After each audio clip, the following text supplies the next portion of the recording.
Itamaraty e Itaipava. Com planos a partir de R$ 89,00. E a academia oferece ambientes modernos para você cuidar da sua saúde com segurança. Os espaços contam com dezenas de aparelhos de musculação, diversos equipamentos para aeróbico e funcional.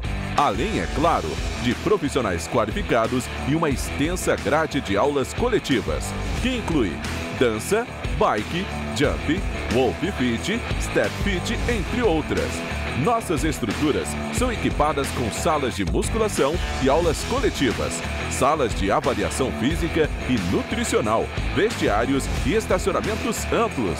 Venha nos fazer uma visita e surpreenda-se!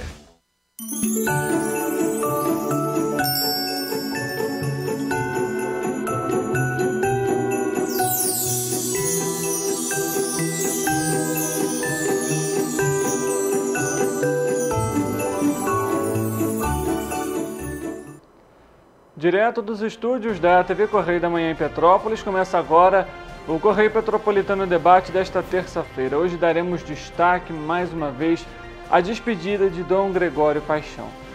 Mais um ônibus da Petroita pegou fogo. Desta vez, o coletivo que operava a linha Corujão começou com as chamas na madrugada desta terça-feira, na localidade do Ciméria, exatamente uma semana após o incêndio registrado em outro ônibus da empresa. O Balcão de Empregos Online de Petrópolis disponibiliza 121 vagas de emprego nesta semana. As candidaturas são realizadas pela internet. Já pela Secretaria de Trabalho e Renda, são mais de 2.700 oportunidades. O Brasil se manteve estável nas pontuações em matemática, leitura e ciências no Programa Internacional de Avaliação de Estudantes e que foi divulgado nesta terça-feira. Jaime Gil da Costa, também conhecido como Away, vai ser sepultado nesta terça-feira em Magé. O artista passou por um AVC em maio deste ano e também ficou internado por 2 vezes e ele faleceu na última segunda-feira. O diálogo com o objetivo de levar à população petropolitana mais uma oportunidade de despedida. Eu sou Richard Stolzenburg e o Correio Petropolitano Debate está começando.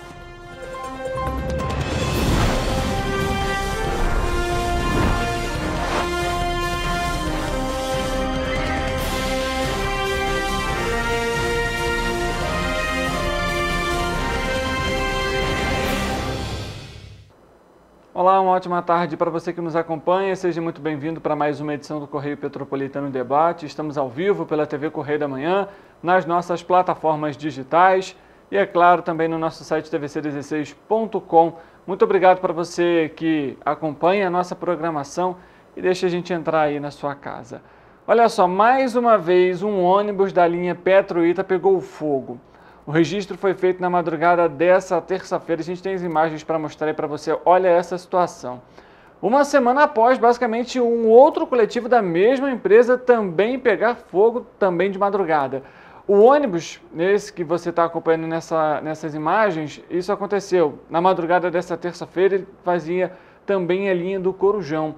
Esse coletivo que você vê em chamas, né? Nesse caso aí, já basicamente aquelas imagens que você viu ali são já depois das chamas terem se apagado. O último licenciamento dele é de 2021 e ele foi fabricado em 2012. Mas por ser um micro-ônibus, a gente lembra, o período para ele operar na cidade já foi ultrapassado, porque para os coletivos normais o prazo é de 11 anos e para micro-ônibus, são 8 anos, então já passou esse limite. E a nossa equipe tentou entrar em contato com a prefeitura questionando justamente as fiscalizações e as medidas para garantir a segurança dos passageiros. Mas nós não obtivemos resposta. Dando continuidade a esse tema, a nossa repórter, a Rafaela Cordeiro, ela já foi até o local hoje pela manhã para acompanhar essa situação. Ela já está aqui no nosso estúdio e vai conversar com a gente ao vivo a respeito desse tema. Rafa, muito boa tarde para você, seja muito bem-vinda. Situação delicada, né? Porque mais um ônibus sendo aí, mais um registro de incêndio em um coletivo da mesma empresa Petroita, que a gente já sabe tem diversas reclamações, né? Exatamente. Boa tarde, Richard. Boa tarde a todos que nos assistem. Foi exatamente isso que aconteceu. As pessoas, assim, estão muito cansadas, né, de ver essa situação. A gente em maio teve um incêndio na garagem da Petroita e Cascatinha. Exatamente há uma semana atrás, na terça-feira passada, dia 28 de novembro, um outro coletivo que fazia a linha Corujão foi incendiado também de madrugada na região do Quitandinha. E agora aí, a terceira vez, mais um incêndio, né, assim, que não é muito comum, mas está muito recorrente aqui na cidade. Situação muito delicada, inclusive a Rafa conversou com alguns moradores lá da região. O que eles comentaram, Rafa? Assim, desespero, né? Foi muito triste o relato. Conversei com a Edna Cristina, que mora em uma casa que fica assim, 1 metro de onde aconteceu, porque ali a calçada é muito apertadinha. Então, ela já ouviu o barulho, foi para a varanda, quando viu estava em chamas. Aí ela conta que teve que sair por outra porta para conseguir ela, a mãe idosa e o filho. O vizinho dela ficou preso dentro da garagem dele. Não tinha como sair porque ele não tinha outra saída, como ela teve essa opção, né? E aí teve que realmente esperar as chamas serem apagadas para ele conseguir sair. E tinha carro dentro da garagem. Ele contou até para mim ali um relato, ele preferiu não dar entrevista, mas em off ele me contou que precisou jogar água aos poucos no carro para que ele não aquecesse. Podia piorar a situação ali, né? Porque o ônibus pegou fogo muito próximo às casas. Um portão também ficou bem derretido, assim. Ainda bem que era de metal, então não chegou a assim, destruir completamente, mas ficou todo queimado. A fiação. Algumas pessoas ficaram sem energia elétrica, né, ali na região, sem internet, enfim. A Enel informou que já restabeleceu o serviço. Na hora que a gente chegou lá, o coletivo já havia sido retirado por volta das 11h30 da manhã, um pouquinho antes disso. E os destroços, né, estavam sendo colocados dentro de outro coletivo da Petroita, que levou tudo embora. Situação difícil, né, gente? Imagine se, por sorte, né, esse rapaz, igual a Rafa acabou de comentar, não passou por uma situação pior, porque se essas chamas se alastram, pegam ali, por exemplo, a parte da garagem dele e vai para o próprio veículo, e correria o risco daquele veículo explodir ou também entrar em chamas de fato e aí atingir a casa desse homem. A situação é muito complicada, né? Bom, a gente vai continuar acompanhando esse caso. Teve audiência ontem, inclusive, a respeito do transporte público aqui. E essa matéria completa, com esses desdobramentos, 6h30 no Correio Petropolitano, é isso, Rafa? Perfeito, é exatamente isso. Só para deixar claro que ninguém ficou ferido dessa vez, graças a Deus ninguém ficou ferido. Tinha um motorista e uma passageira que conseguiram sair. As pessoas do entorno também não ficaram feridas, mas é um susto e tanto, né, Richard? Com certeza, Rafa. Obrigado pelas informações, o espaço sempre aberto. Obrigada. Olha só, a gente inclusive entrou em contato com o Cetranspetro. Eles informaram que a diretoria da empresa vai à delegacia registrar a ocorrência para o início de uma investigação. Em 28 anos de atuação aqui em Petrópolis, a empresa informou que nunca havia sido registrado qualquer caso de incêndio até maio deste ano. Após o incêndio na garagem, identificado como criminoso, ainda sem os devidos culpados, a empresa enfrenta 2 novos episódios. Durante a madrugada, em uma semana, por um motivo ainda desconhecido e que precisa ser investigado. Os incêndios sempre aconteceram da mesma forma, aponta a empresa. Diante disso, a Petroita segue reforçando desde maio todo o esquema de segurança da garagem, com investimento em iluminação, câmeras de monitoramento, treinamento e também vigilância, o que será ampliado ainda mais após os últimos casos. Por fim, mesmo depois de todas as ocorrências, a empresa informou que tem realizado, que continua com a operação normalizada e mantém o planejamento de reestruturação, recuperação e renovação da frota. Ainda sobre o transporte público, o juiz da 4ª Vara Civil de Petrópolis, Jorge Martins, anunciou que pretende encaminhar cópias da situação dos ônibus da Petroita e Cascatinha para a Promotoria de Investigação Penal do Ministério Público do Rio de Janeiro. A declaração na última segunda-feira, na verdade, com a Companhia Petropolitana de Trânsito e Transportes, a CPTrans, as empresas, vereadores e o MPRJ. A decisão final deve ser divulgada nos próximos dias e o juiz criticou a falta das ações. O magistrado ainda considerou que a precariedade da frota causa riscos à população. No entanto, afirmou que ainda não se decidiu sobre o pedido do Ministério Público do Estado do Rio de Janeiro para a retirada imediata dos veículos, pois o impacto disso também poderia causar problemas aos passageiros pela falta de transportes. Ao final da audiência, a promotora de justiça Vanessa Katz manteve os pedidos de retirada imediata da frota, que foi reprovada por vistoria da CPTrans. Nas duas empresas, o total é de 53 veículos E para a promotora de justiça, ficou comprovado que as empresas não possuem condição operacional. Anteriormente, o diretor presidente da CPTrans, Thiago Damasceno, havia anunciado que a prefeitura vai retomar a licitação das linhas operadas pela Cascatinha. O processo para o pregão ainda corre no Tribunal de Contas do Estado, TCE, e, segundo o município, recebeu um pedido de vistas na última semana. Os vereadores Júlia Casamasso e Ingo Ramos, que presidem comissões na Câmara Municipal que estão fiscalizando os ônibus, voltaram a pedir ações eficazes da Prefeitura.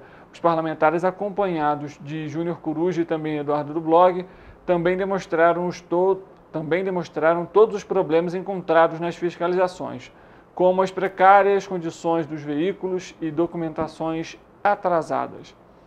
Além dessa precariedade do transporte público, também foi trazida a descontinuidade do Vale Educação, conforme mostrou o Correio Petropolitano. O subsídio foi suspenso em agosto e as conversas entre as empresas e a Prefeitura apontam que só deve ser retomado em janeiro. O valor do repasse consta na planilha do reajuste da passagem de ônibus, que ficou em R$ 5,15 no cartão e R$ 5,30 no dinheiro, que foi, na época, em julho, quando foi colocado em vigor. Bom, informação importante que acabou de sair aqui agora pela Concer.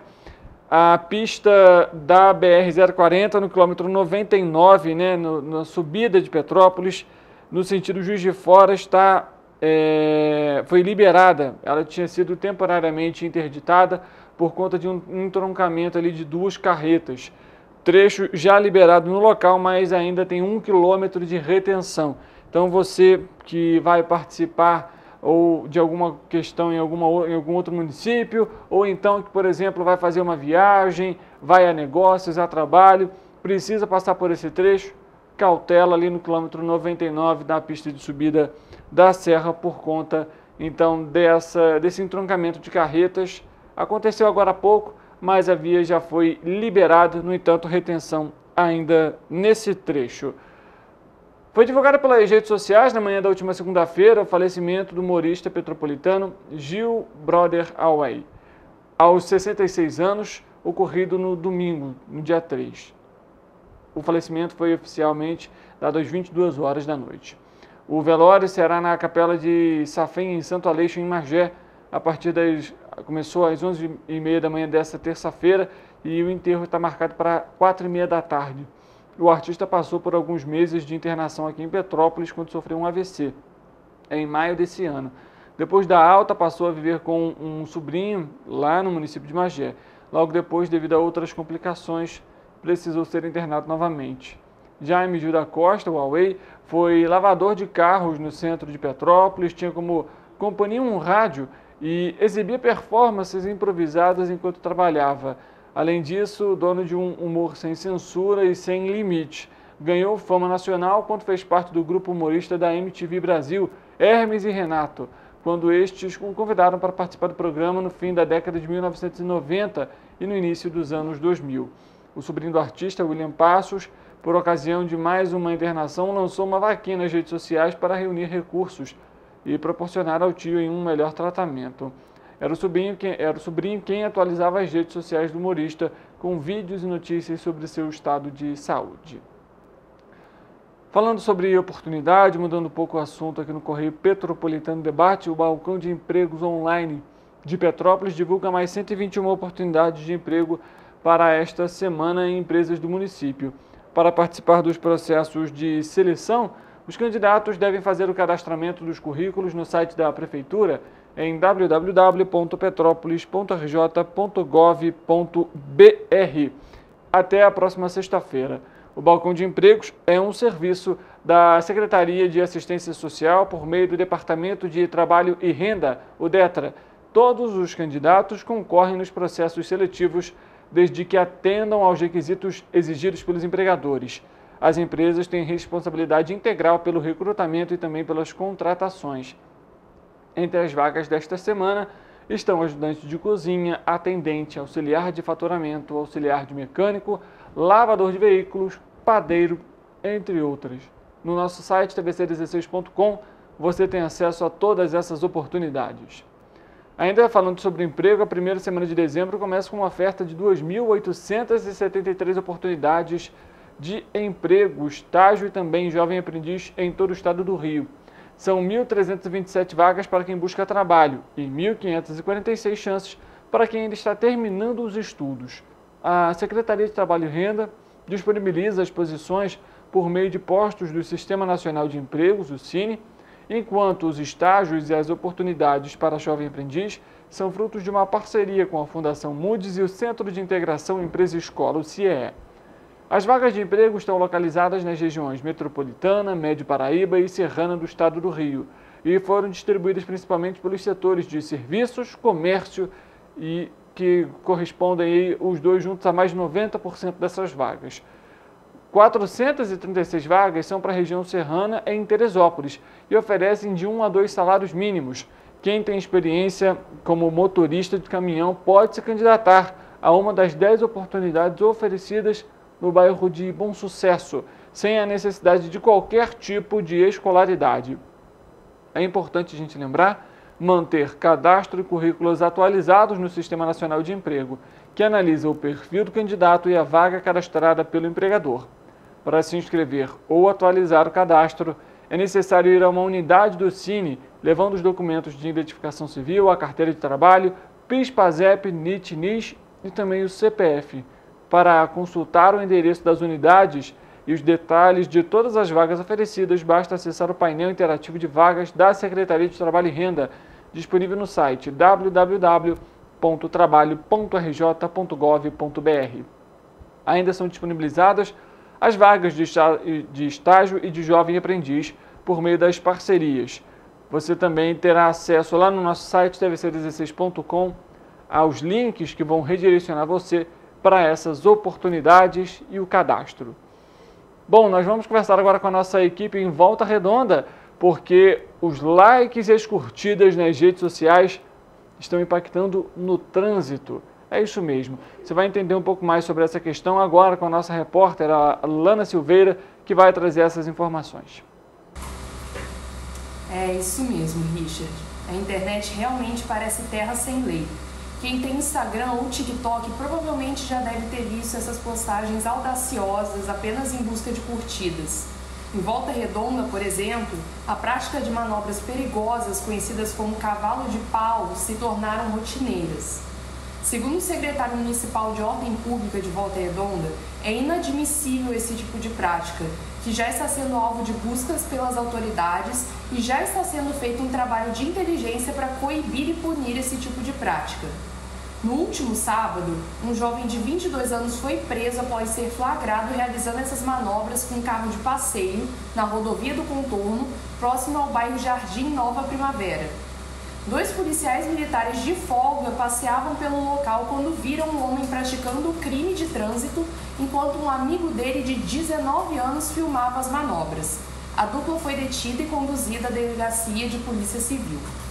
O veículo utilizado nas manobras foi removido ao depósito público da Guarda Municipal de Volta Redonda. Além do crime, os homens serão multados em quase R$3.000 e terão o direito de dirigir suspenso com recolhimento da CNH. É com você, Richard.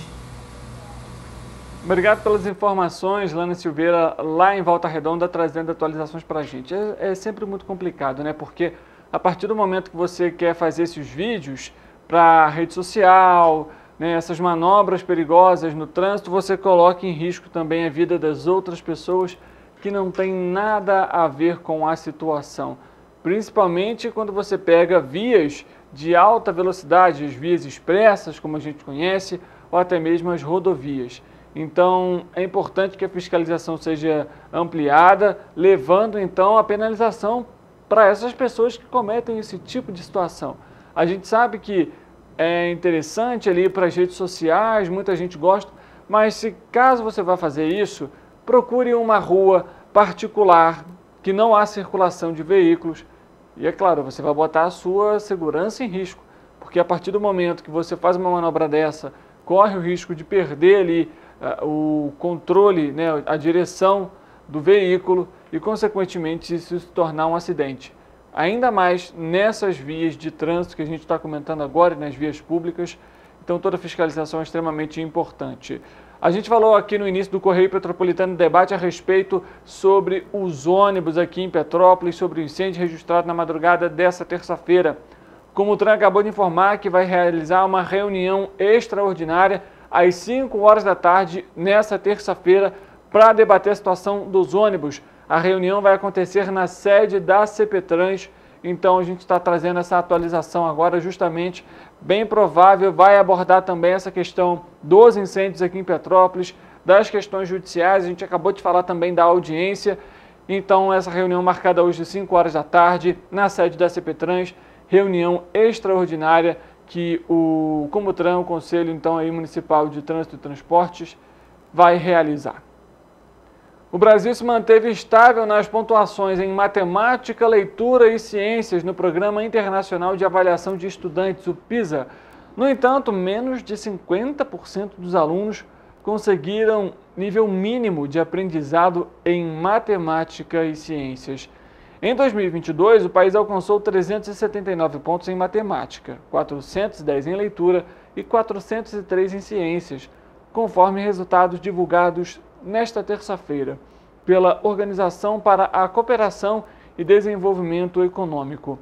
Já em 2018, o ano anterior avaliado, o desempenho foi de 384 pontos em matemática, 403 em leitura e 404 em ciências.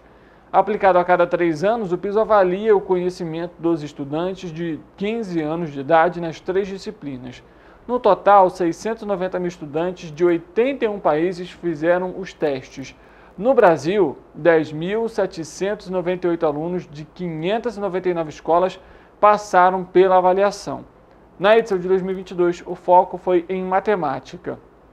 Com os resultados do ano passado, o Brasil continua no grupo abaixo da média de países, da média que faz esse levantamento, né, nas 3 disciplinas, que são as seguintes pontuações: 472 pontos em matemática, 476 em leitura e 485 em ciências. A gente acabou de trazer esses dados e a gente viu que realmente estamos ainda muito abaixo dessa média. Importante buscar ações e entender o porquê dessas avaliações. Será que é o comprometimento do aluno, as formas de ensino, a relação entre professor e estudante? Tudo isso, é lógico, impacta também nesse aprendizado. E essa, inclusive, é a última semana, falando agora sobre 3 Rios e educação, a última semana para realizar a inscrição para as creches municipais em 2024.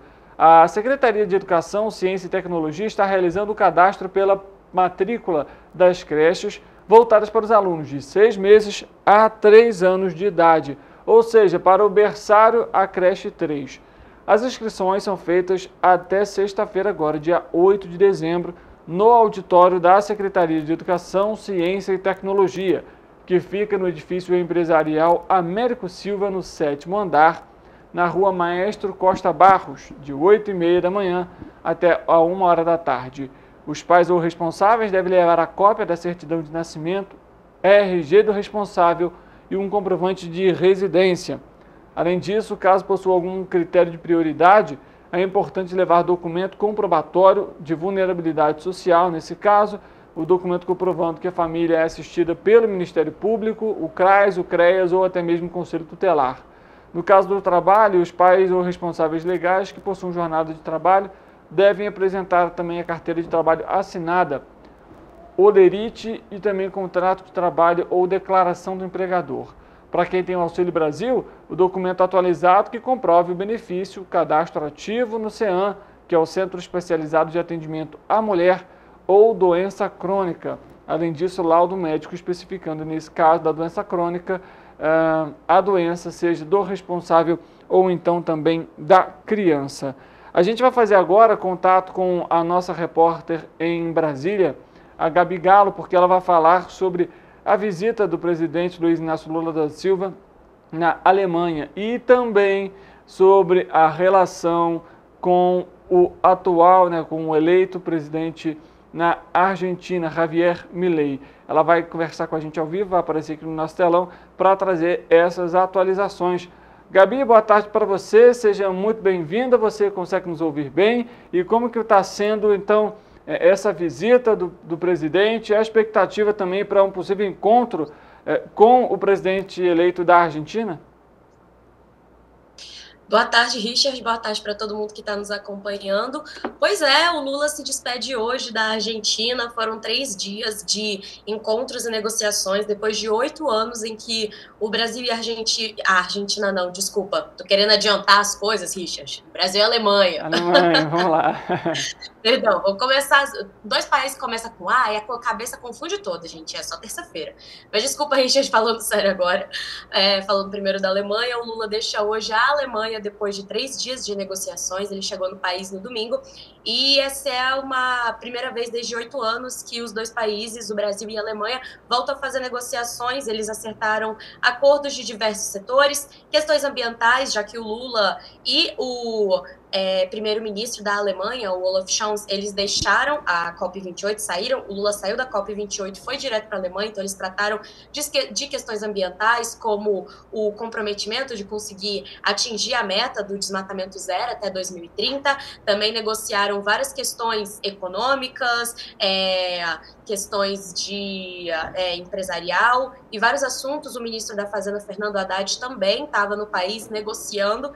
E uma coisa que chamou a atenção ontem, Richard, foi ontem de manhã, mais para tarde, mais especificamente, foi um discurso, um posicionamento do presidente Lula que ele deu para a imprensa local da Alemanha, que foi um pouco contraditório, não foi tão bem visto, porque a imprensa internacional classificou o Lula como um bom, como eu posso dizer, ele é um bom parceiro, mas problemático. Ele é um bom parceiro problemático, por assim dizer, porque o Lula e o Olaf Scholz, eles chegaram em vários acordos, mas quando se entra em temáticas como a guerra na Ucrânia e na Rússia e o conflito entre o grupo Hamas e Israel, o Brasil já não fica tão certo quanto a Alemanha, que a Alemanha apoia abertamente Israel, e não o grupo Hamas ou os conflitos que estão acontecendo na faixa de Gaza. Então, não entrando muito no aspecto da guerra, mas o Lula foi muito questionado como isso, ele tentou sair um pouco pela tangente, falou que tem como negociar de outras formas.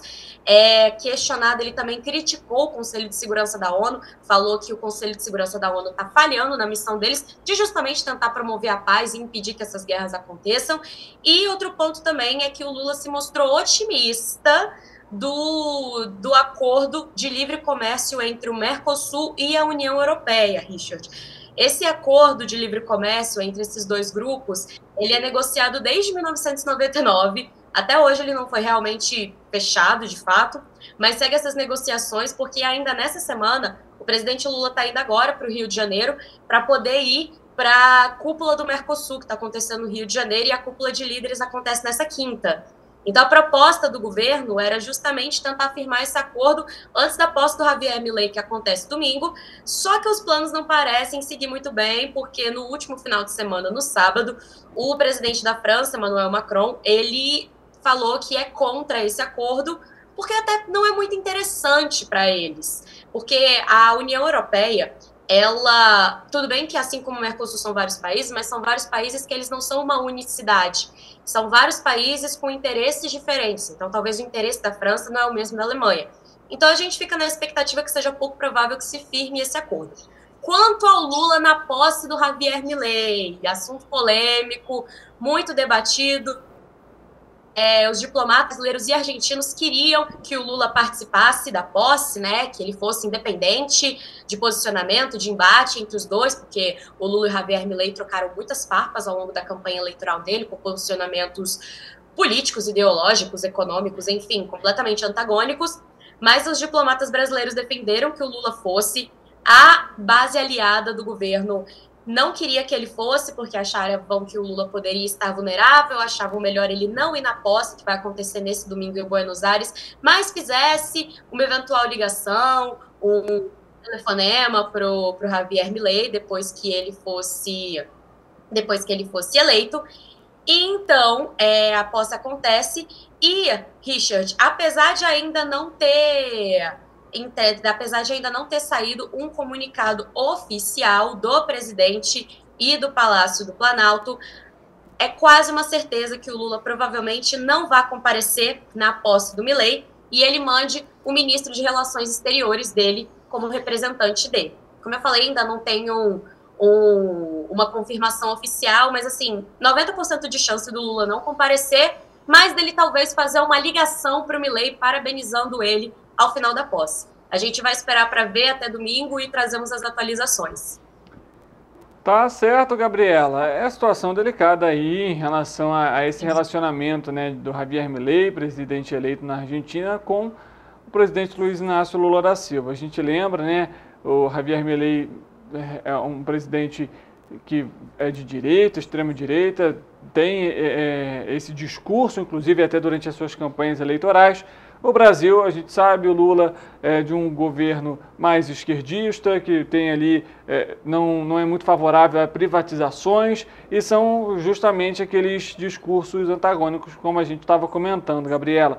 A questão é, de fato, saber como que vai essa relação entre Luiz Inácio Lula da Silva e Javier Milei impactar na economia do nosso país, já que na questão econômica, né, de mercado, os dois países ali sempre se envolveram muito, tanto o Brasil para importar, tanto para exportar. O jeito agora é acompanhar também aí esse início de governo também do Javier Milei para saber quais medidas vão ser adotadas. Gabriela, obrigado pelas informações, por trazer aqui para a gente mais atualizações aí de Brasília. Muito obrigada, Richard. Um bom trabalho para você. Tchau, tchau. Gabriela conversando com a gente ao vivo de Brasília. Bom, vamos agora então à previsão do tempo para essa quarta-feira.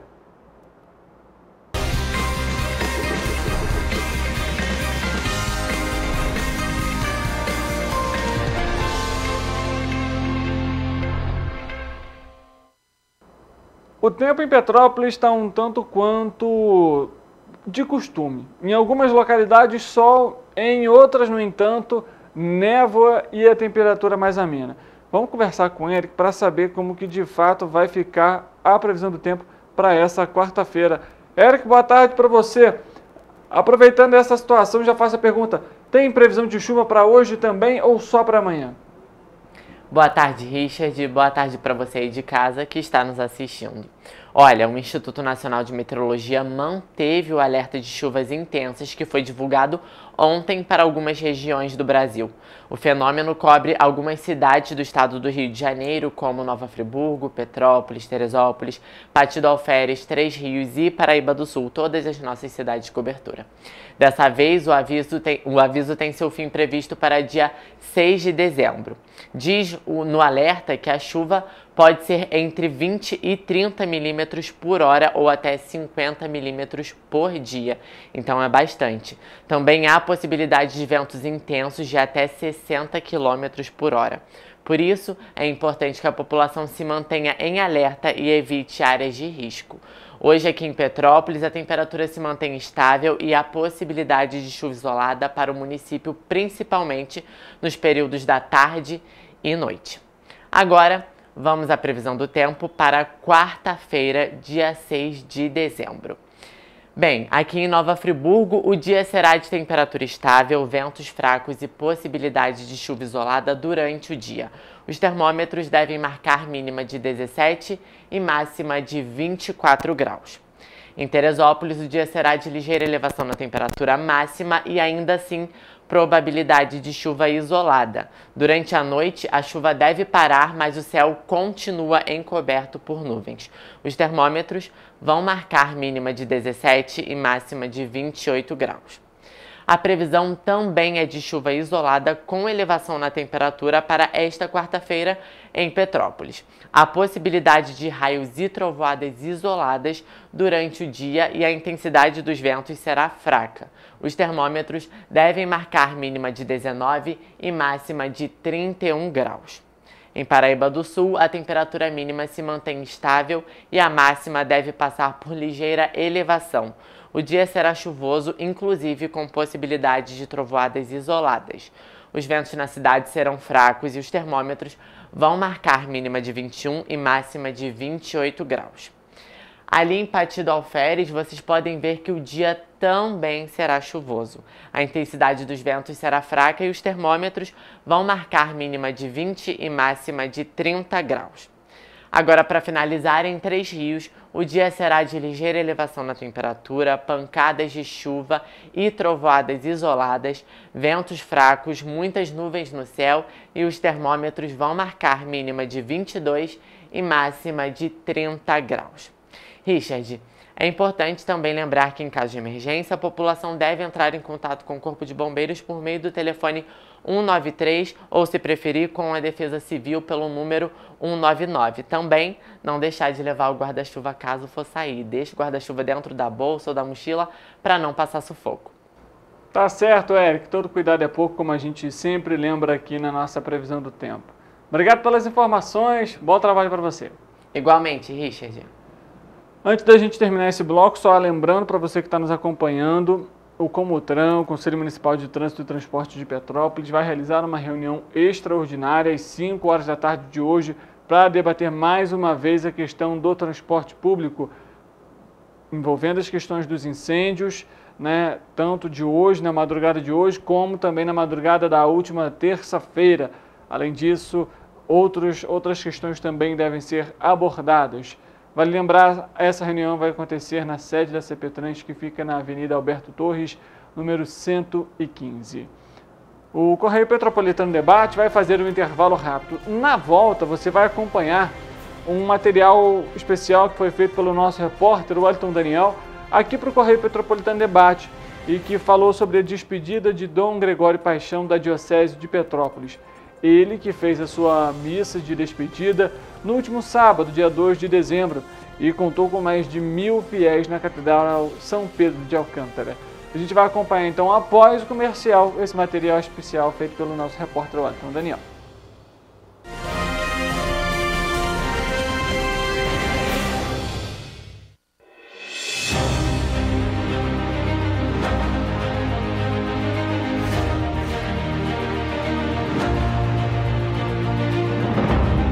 Jornalismo de direita.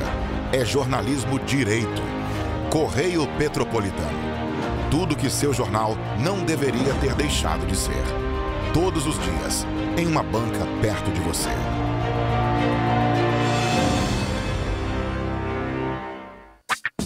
Enquanto você pensa que poderia ganhar igual aos homens, a Alerj faz. As leis que você precisa, a Alerj faz. Baixe o aplicativo da Alerj e conheça seus direitos.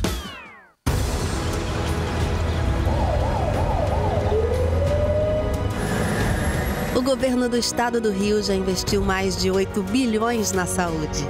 E se eu dissesse que esse é o maior investimento na saúde já feito em toda a história do Rio? Eu diria que melhorou, mas eu quero mais. Depois de 3 anos parados, os mamógrafos móveis estão de volta. Pra gente cuidar melhor das mães e dos bebês. O governo do estado também está investindo na saúde especializada. Porque se o problema é complicado, mais atenção ele precisa. Melhorou, mas para a saúde a gente sempre quer mais.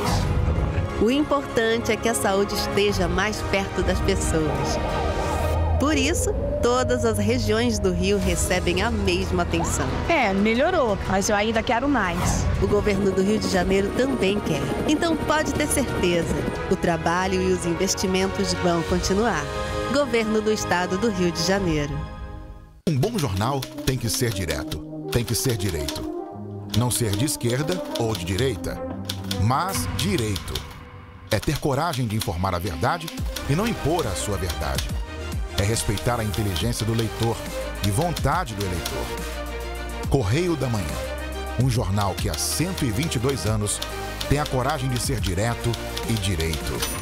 Em uma banca perto de você. Enquanto você imagina que poderia rolar desconto na conta de luz, a Alerj faz. As leis que você precisa, a Alerj faz. Baixe o aplicativo da Alerj e conheça seus direitos. Para ter mais qualidade de vida, conte com a maior rede de academias de Petrópolis. Aqui na Cooper, com uma mensalidade, você utiliza todas as unidades: Centro, Bingen, Itamaraty e Itaipava. Com planos a partir de R$ 89,00. E a academia oferece ambientes modernos para você cuidar da sua saúde com segurança. Os espaços contam com dezenas de aparelhos de musculação, diversos equipamentos para aeróbico e funcional. Além, é claro, de profissionais qualificados e uma extensa grade de aulas coletivas, que inclui dança, bike, jump, wolf fit, step fit, entre outras. Nossas estruturas são equipadas com salas de musculação e aulas coletivas, salas de avaliação física e nutricional, vestiários e estacionamentos amplos. Venha nos fazer uma visita e surpreenda-se! Rio de Janeiro, atração o ano inteiro. Tem descanso, tem folia, noite e dia, alegria, sol e praia, diversão. No prato ou copo, a festa, o bar, museu ou bloco. Show, cultura, história, gravado na memória e no seu coração. Rio de Janeiro, vem se apaixonar. Rio de Janeiro, vem se apaixonar. Cidades maravilhas, campo, mata, serra e trilha, em estado de emoção. Tem o Rio de Janeiro, que você já ama, e o Rio, que ainda vai conquistar você. Apaixone-se pelo Rio. Rio de Janeiro, vem se apaixonar. Rio de Janeiro, vem se apaixonar. Governo do Estado do Rio de Janeiro.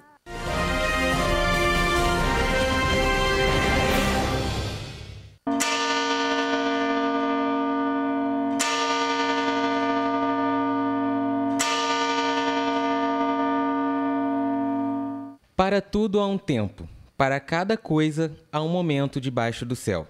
Há tempo de abraçar e tempo de apartar-se.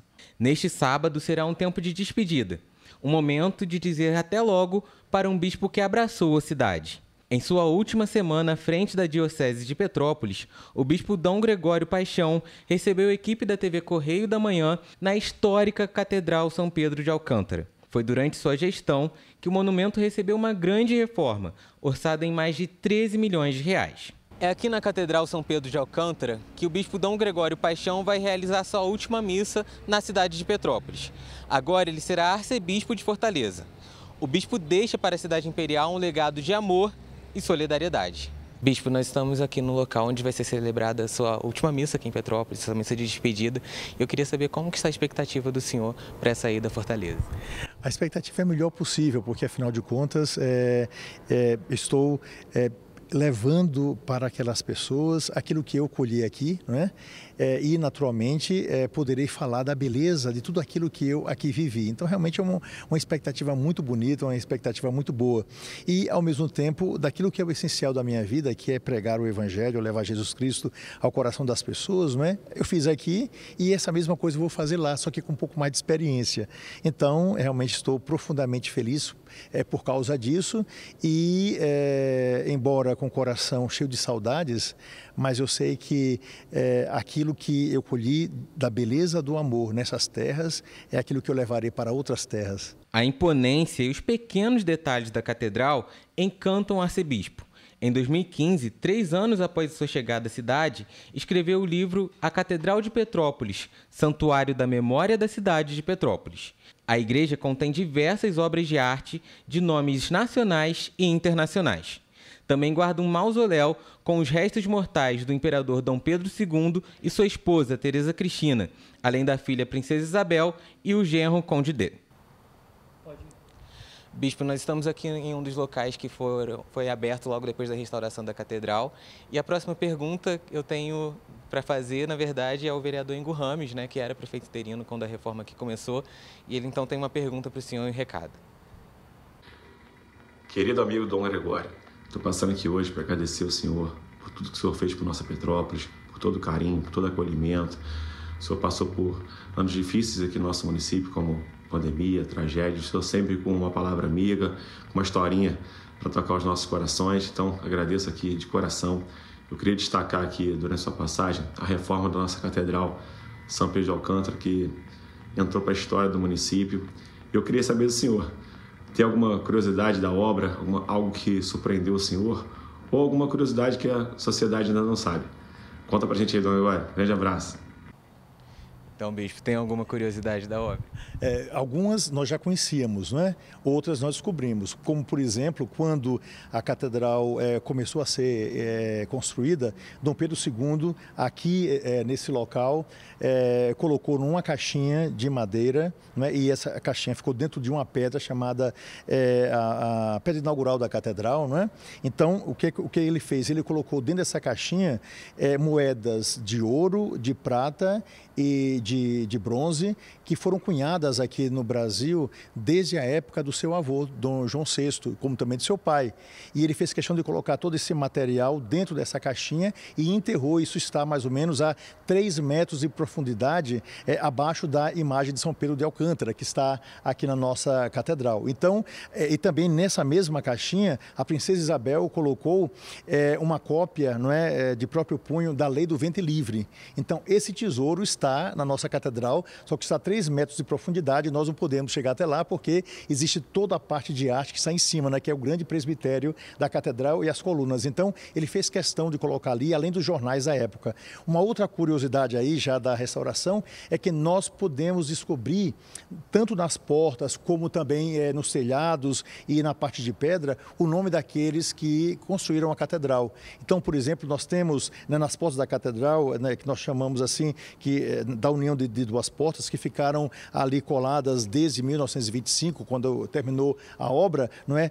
O nome do carpinteiro que disse, né, dizendo o nome dele, fiz essa porta, não é? Aqui nos nossos telhados tem na parte de pedra, né, escultores que colocaram assim, João José, esculpi essa pedra, trabalhei nessa catedral. Então tem coisas assim maravilhosas que nós fomos descobrindo, né, e a catedral é um monumento que sempre vai nos mostrando possibilidades de novas descobertas. Isso aqui é verdadeiramente um tesouro que pertence à população de Petrópolis, um tesouro que pertence ao povo brasileiro, um tesouro da igreja que deve chegar a todos.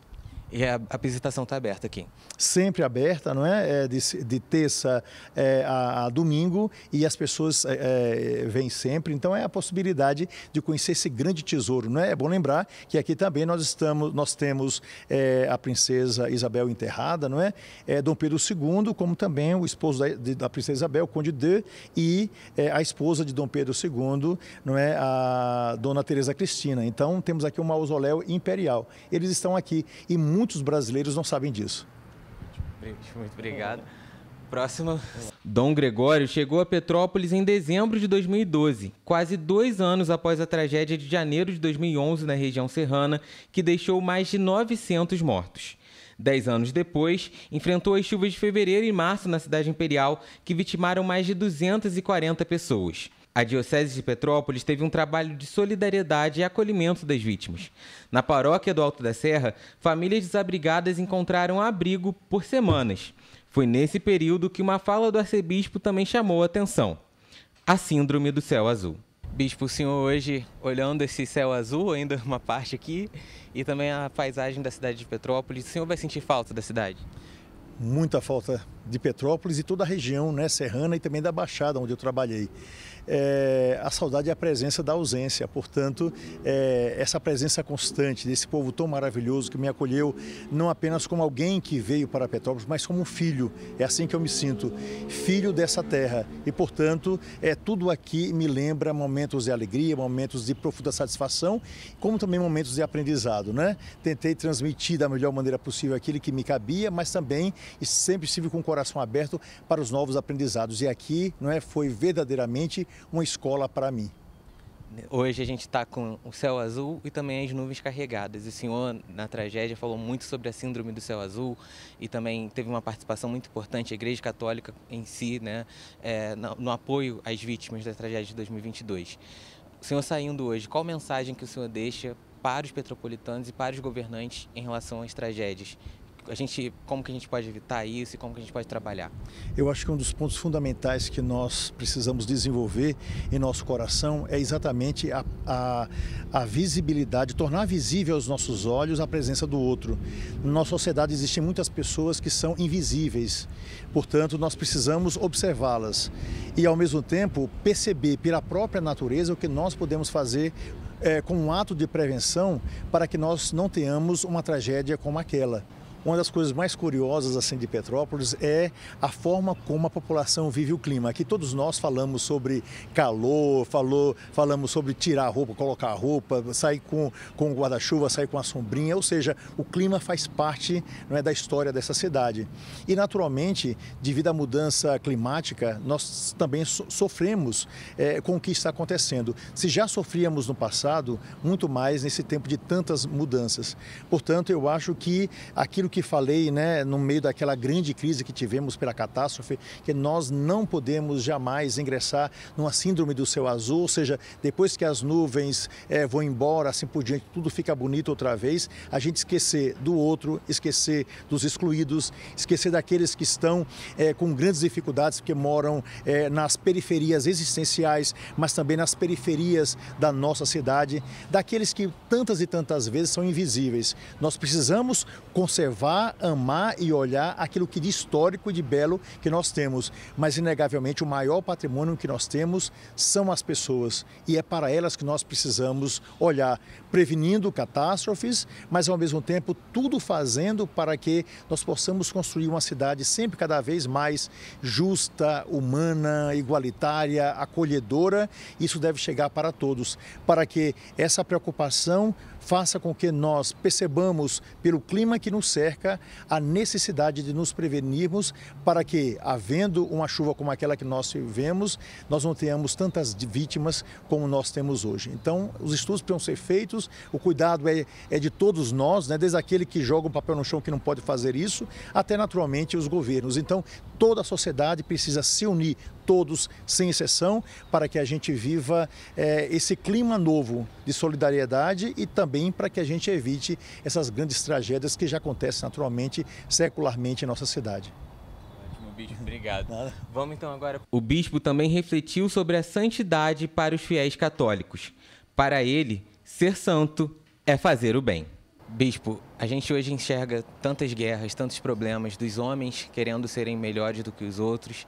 E nós estamos aqui num lugar alto da cidade.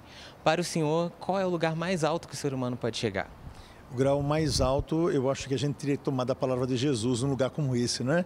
Jesus disse, sede santos como o vosso Pai do céu é santo. O que é ser santo? É ter vivido o tempo todo escolhendo o bem, né? É o tempo todo ter esse olhar positivo sobre a vida e sobre as pessoas. Portanto, é ter vivido a misericórdia, a bondade, profundamente o amor, ter o tempo todo essa preocupação de fazer o bem, especialmente aqueles que mais necessitam. Então, eu acho que o ponto mais alto é exatamente isso, chegar a essa santidade de vida, através desse amor que transforma e que atinge de tal modo o nosso coração de uma forma perfeita, que não existe outra forma de fazer, senão fazer com que esse grande tesouro chegue também às pessoas que estão ao nosso lado, através do amor transmitido. Essa troca é maravilhosa e a palavra que nós pronunciamos na igreja eu acho que é muito bonita. O amor de Cristo nos uniu. Quem vive a história desse amor, verdadeiramente vive uma alegria e essa alegria ninguém poderá roubar. O senhor, além de ser um bispo administrativo, cuidando das coisas da administração da igreja, o senhor também é um bispo que cuida de pessoas. A gente vê isso nos diversos relatos. Hoje, o senhor olhando aqui, né, tendo essa vista toda da cidade, sabendo que o senhor pastoreou essa cidade, qual é a sensação? Sensação de profunda alegria, né, de profunda gratidão, né, a Deus pela oportunidade de conhecer um povo tão bom, tão acolhedor, não é? Muitas vezes as nossas reações, elas partem das reações dos outros. O que eu recebi aqui foi simplesmente maravilhoso. Eu não podia senão partilhar o melhor do meu coração para com todas essas pessoas. Foi verdadeiramente uma história de amor e eu quero que essa história de amor permaneça para sempre, porque eu jamais a esquecerei e naturalmente voltarei muitas vezes para recordar, não é, aquilo que de mais belo eu vivi aqui. Então realmente me sinto profundamente amado e por causa disso também acho que pude transmitir para as pessoas a beleza desse amor também que frutificou em meu coração. Agora então... No dia 15, o arcebispo toma posse na Arquidiocese de Fortaleza em uma celebração às 7 da noite na Catedral Metropolitana de Fortaleza. O substituto de Gregório em Petrópolis ainda não foi escolhido. No dia 18, o Conselho de Consultores deve se reunir e eleger um padre administrador diocesano. O próximo bispo deve levar mais 6 meses para ser nomeado pelo Papa Francisco. Por enquanto, fica a saudade. E esses vitrais que são verdadeiramente esplendorosos, né? 4 deles foram feitos na França, na principal casa francesa. E nós temos essa beleza que se dá principalmente por esse azul francês que nós aqui encontramos, presente inclusive da família imperial. E os outros vitrais foram feitos por 2 casas. Casa Alberto, que é do Rio de Janeiro, e Casa Conrado, que é de São Paulo, com os melhores artistas também. É interessante que aqueles que desenharam esses vitrais, alguns brasileiros e alguns estrangeiros, principalmente belgas. A expectativa é a melhor possível porque eu acho que a gente precisa cumprir a missão que nos foi confiada, né? Então, se o Papa Francisco, que me convocou para essa nova missão, está pedindo que eu vá, então eu vou. Então, a primeira coisa é essa, porque eu sei que o Deus que eu encontro aqui, né, Jesus Cristo que está presente aqui, vai ser o mesmo que eu encontro lá.